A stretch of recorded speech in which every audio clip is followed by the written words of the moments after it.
Cauchy residue theorem, एक और important topic complex integration के मॉड्यूल का। और ये जो सम हम लोग करने जा रहे हैं ये ऑलरेडी हमने किया है कॉची इंटीग्रल फॉर्मूला से, और अब हम लोग करने जा रहे हैं कॉची रेसिड्यू थ्योरम से। ये दो अलग टॉपिक है, आपको क्वेश्चन सेम दिखेगा दोनों ही टॉपिक के अंदर, बट दोनों को सॉल्व करने का तरीका अलग है। एक वीडियो मैंने जो ऑलरेडी अपलोड किया है वो कॉची इंटीग्रल फॉर्मूला के बेस पे यही सम सॉल्व किया था। अब हम लोग इसी सम को सॉल्व करने जा रहे हैं कॉची रेसिड्यू थ्योरम से। सबसे पहला चीज, जैसे कि हमने कॉची इंटीग्रल फॉर्मूला में देखा था कि आपको पोल्स में चेक करना है कि वो सिंपल पोल है या ऑर्डर वाला पोल है, उस हिसाब से आपको फॉर्मूला यूज करना है। वैसे यहां पे सीधा पता चल रहा है कि ब्रैकेट का क्यूब है, मतलब ये ऑर्डर वाला पोल है। अगर ब्रैकेट होता सिंपल, क्यूब पावर नहीं होता, 2 3 नहीं होता है, तो सिंपल पोल माना जाता है। यहां पर तो ये सिंपल पता चल रहा है कि भाई ऑर्डर वाला सम है और कॉची रेसिड्यू थ्योरम से करना है। तो पहले फॉर्मूला समझ लेते हैं। Okay, so Cauchy residue theorem,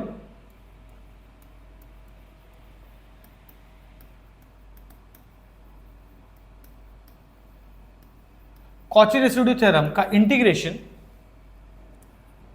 F of z, z minus z0 का ब्रैकेट एंड dz, ठीक है, ये आपको प्रॉपर्ली दिख रहा है, ठीक है, कि भाई f ऑफ z है, z माइनस z0 का रेस टू n है। लेकिन अगर मुझे इसको ये ऑर्डर वाला pole, for order pole we have to write like this, residue of order m is equal to n, m is equal to n, जो भी ऑर्डर का रहेगा, at z is equal to z0 is 1 upon m minus 1 factorial, limit z tends to z0, z tends to z0, and then we have to write down d by dz m minus 1 m minus 1, मतलब जितना power रहेगा, ठीक है, अगर ये m है, ठीक है, तो जितना पावर रहेगा उसे -1 करेंगे, जैसे हमने कॉची इंटीग्रल में किया था। इसमें भी वैसे ही -1 करना है डेरिवेटिव करते समय। फिर z माइनस z0 का raise to m f of z, ये आपका फॉर्मूला है रेसिड्यू का व्हेन यू हैव ऑर्डर वाला सम। अगर सिंपल पोल के लिए करना है, ये residue of simple pole at z is equal to z0, अगर उसके लिए करते हैं हम लोग तो सिंपल है, limit z tends to z0, okay, z minus z0, जिसके लिए सॉल्व कर रहे हैं, ठीक है, f ऑफ z। सिंपल के लिए ऐसा आएगा और कुछ नहीं, ठीक है। तो ये ऑर्डर वाला, ये सिंपल पोल। अब हमें यूज करना है ऑर्डर वाला, क्योंकि हम लोग कॉची रेसिड्यू थ्योरम से करने जा रहे हैं। तो यहां पे सबका ध्यान मुझे यहां पे चाहिए, ये हो जाएगा, इसको मैं थोड़ा सा ऐसा कर देता हूं ताकि हम लोग को सम्स करते समय दिक्कत ना आए, ठीक है। तो ये होगा, ठीक है, आपको सीधा पता चल रहा है कि जो हमारा f ऑफ z है वो कंपेयर करेंगे तो आपको समझ में आएगा। Integration f of z dz हमें ऐसा कंसिडर करना है, ठीक है। So integration sine raise to 6z, z minus z0 का क्यूब, z0 इधर पे क्या है बेटा, π/6, ठीक है, तो π/6 का क्यूब dz, मतलब इसमें इस रेसिड्यू वाले पार्ट में इस पूरे को हम लोग f ऑफ z कंसिडर करेंगे, सिंपल। अब इसमें z0 क्या है, सीधा पता चल रहा है कि z0 जो है, z0 है π/6, m जो है वो है 3, और f ऑफ z इसमें पूरा होता है, पूरा मतलब sine raise to 6z, z minus π/6 का क्यूब, सिंपल। अब हम लोग चेक करेंगे हमारे क्वेश्चन के हिसाब से, अगर आप देखेंगे क्वेश्चन के हिसाब से residue theorem where c is z modulus is equal to 1, मतलब रेडियस 1 के अंदर है क्या आपका पोल, तो हम लोग वो चेक करेंगे। तो कैसे चेक करते हैं हम लोग, कैसे चेक करते हैं कि आपका ये जो पोल है, मतलब z0 जो पोल है, pole z is equal to π/6 which is 3.14 divide by 6 which is 0.52 lies inside the circle, z modulus is equal to 1, ये भी कंफर्म हो गया, तभी हम लोग इसको सॉल्व करेंगे। आउटसाइड रहता तो 0 हो जाता सीधा आंसर।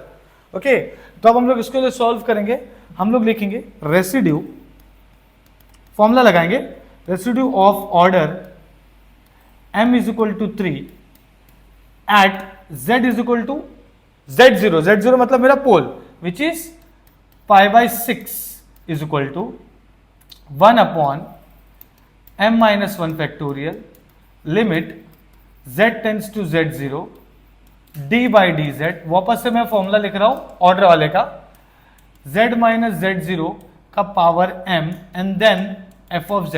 अब एक एक चीज यहां पे पुट कर देंगे, तो ये हो जाएगा, सिंपल है, सिंपल है, यहां पे मैंने सब लिख के रखा है, आपको सिर्फ पुट करना है।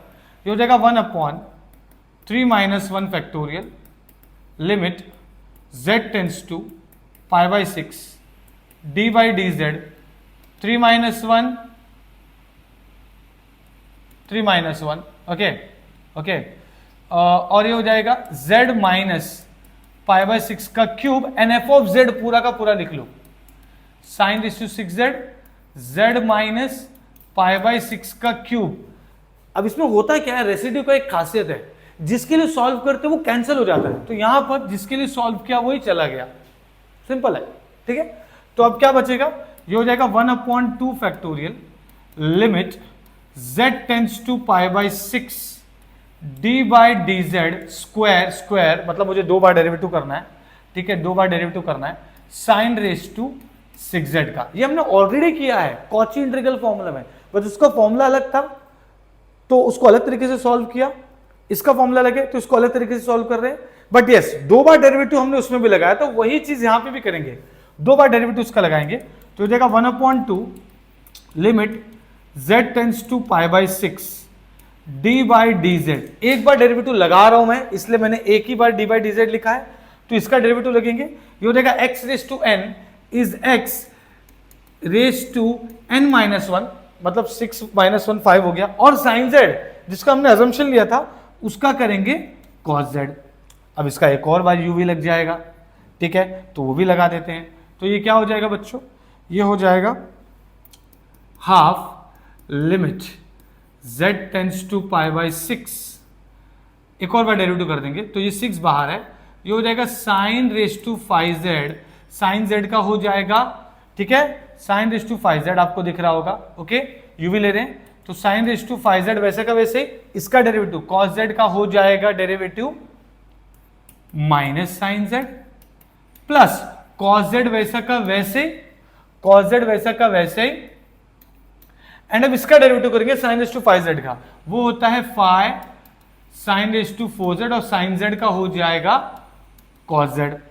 अब इसको मल्टीप्लाई कर लेंगे, तो हो जाएगा half limit z tends to π/6, ये 6 है, तो हो जाएगा minus sine raise to 6z plus, ठीक है, मैं इसको मल्टीप्लाई भी कर सकता हूं, तो हम लोग एक काम करते हैं, सीधा मल्टीप्लाई करके लिख देते हैं, ठीक है, 6 तो हो जाएगा -6 साइन रेज़ टू 6z, और हो जाएगा plus 30 sine raise to 4z and cos square z, bracket close. अब मेरा काम क्या है, z के जगह पे पुट कर देंगे जो भी वैल्यू है, π/6 है, तो ये हो जाएगा -6 साइन π/6 का पावर 6, 30 साइन π/6 का पावर 4, cos π/6 का पावर स्क्वायर, ब्रैकेट क्लोज। अब इसका वैल्यू निकाल लेंगे हम लोग, ठीक है, साइन π/6 होता है हाफ एंड cos π/6 होता है √3/2, तो ये क्या हो जाएगा, ये हो जाएगा half -6 half raise to 6 plus 30 into 1, okay, यहां पे मैंने लिखा नहीं है तो पहले मैं लिख लेता हूं, ओके, 30, और ये हो जाएगा हाफ रेज़ टू 4 एंड √3/2 का स्क्वायर, तो ये बेसिकली हो जाएगा half -6 upon 2 raise to 6 plus 30 into 1 into √3 का स्क्वायर 3 अपॉन 2 का 4, 2 का स्क्वायर, तो टोटल 2 का पावर 6 हो गया। नीचे यहाँ पे 2 रेज़ टू 4 है, यहाँ पे 2 का स्क्वायर है, तो 2 का पावर 6। अब ये क्या हो जाएगा बच्चों, ये हो जाएगा हाफ -6 प्लस 90 अपॉन 2 का पावर 6, मतलब बेसिकली ये हो गया हाफ 84 अपॉन 64, सिंपल। तो ये हो जाएगा 21 अपॉन 16 मतलब 21/32 हो गया।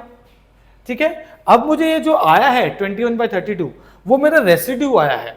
ओके, तो अब मैं आपको बताता हूं हमें करना क्या है। क्योंकि ये कॉची रेसिड्यू थ्योरम है, क्योंकि ये कॉची रेसिड्यू थ्योरम है, तो इसमें कैसे लिखते हैं एंड में आंसर, ये जरा समझो। लिखने का by Cauchy residue theorem integration sine raise to 6z z minus π/6 का cube dz is equal to 2πi sum of residues. हमेशा याद रखना एंड में, अब कॉची इंटीग्रल में क्या था, वो 2πi पहले से यूज हुआ था, इसलिए उसमें एंड में कुछ करना नहीं पड़ता। पर कॉची रेसिड्यू थ्योरम में पहले आप रेसिड्यू निकालते हो और फिर लिखते हो Cauchy residue theorem 2πi sum of residue, जितने रेसिड्यू उनका सम करना है। फिलहाल यहां पर एक ही रेसिड्यू है ऑर्डर ऑफ 3 का, तो ये क्या हो जाएगा, ये हो जाएगा 2πi एंड 21/32। ठीक है, तो ये आ गया कैंसिल होके 16 हो गया, therefore 21/16 πi, this is the answer. Okay, ये सेम आंसर हमें उसमें भी मिला है कॉची इंटीग्रल फॉर्मूला में, ये हमें इसमें आंसर सेम मिल रहा है कॉची रेसिड्यू थ्योरम में, पर क्या अलग है, दोनों का फॉर्मूला अलग है, दोनों को सॉल्व करने का तरीका थोड़ा सा अलग है, कंसेप्ट सेम है पूरा। पोल सिंपल पोल, ऑर्डर वाला पोल, ऑर्डर वाला पोल का फॉर्मूला इसमें भी यूज किया था, उसमें भी यूज किया था, उसके फॉर्मूला अलग थे, इसके फॉर्मूला अलग है, बस और कुछ नहीं। सो आई होप आपको ये समझ में आया है। थैंक यू सो मच, ऐसे और वीडियोस आते रहेंगे, please subscribe the channel. Thank you so much.